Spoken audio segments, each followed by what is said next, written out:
I read 28 books this year. Even saying it out loud feels so weird. I mean, I can't believe it honestly. Hi everyone, welcome back to my channel. This video is going to be super special because we are going to be discussing my 5-star reads of 2025. And we are going to be discussing all the books that I gave 5-star rating to. The first book that I have with me here is a book that I've spoken about a lot on my channel. I've spoken about it on my shorts, I've spoken about it on my vlogs, and I can't stop talking about this book. And the book is this one, Kitchen by Banana Yoshimoto. I love this book. This book is such a comfort read. This book talks about love and grief in such a comforting way that you will feel like the book is directly talking to you.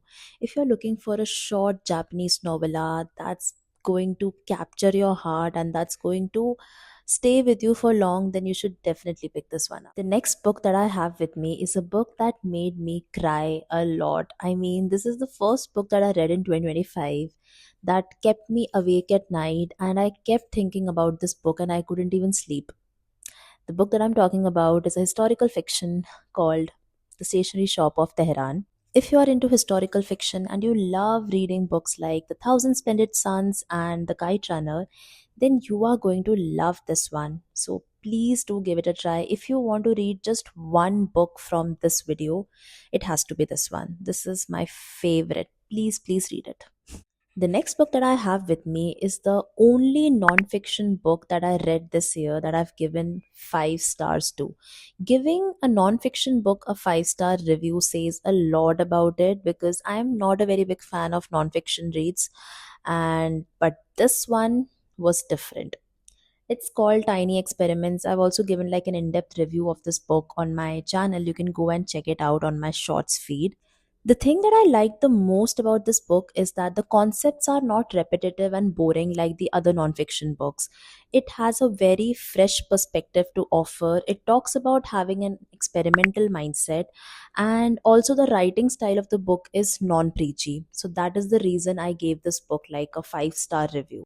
So, if you are into nonfiction reads, then this one you should definitely add to your TBR. The next book that I gave a 5-star rating to is a book that all the book lovers are going to love to the core. It's this one, Days at the Morisaki Bookshop. This book beautifully talks about the healing power of books.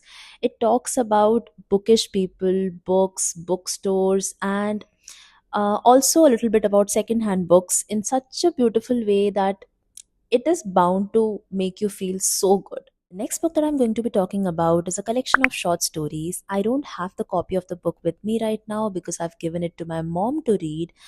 Or, in other words, I've forced my mom to read that book. That's what I do. When I love a book a lot, I force my loved ones to read that book. Yeah. And the book is called The Things We Do Not Tell the People We Love by Huma Qureshi.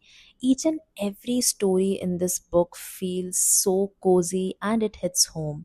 It feels like it's personally talking to you and it reminds you of your own intimate relationships. And I was not a very big fan of short stories up until I read this book.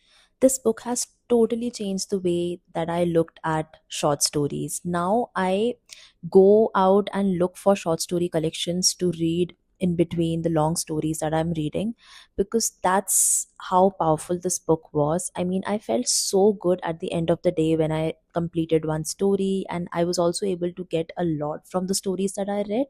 So, yeah, this book has completely turned me into a short story person. If you're also someone who wants to give short story collections a chance, and or you love short stories in general, then please go and read this book. I feel like not a lot of people are talking about this book because it's such an underrated gem.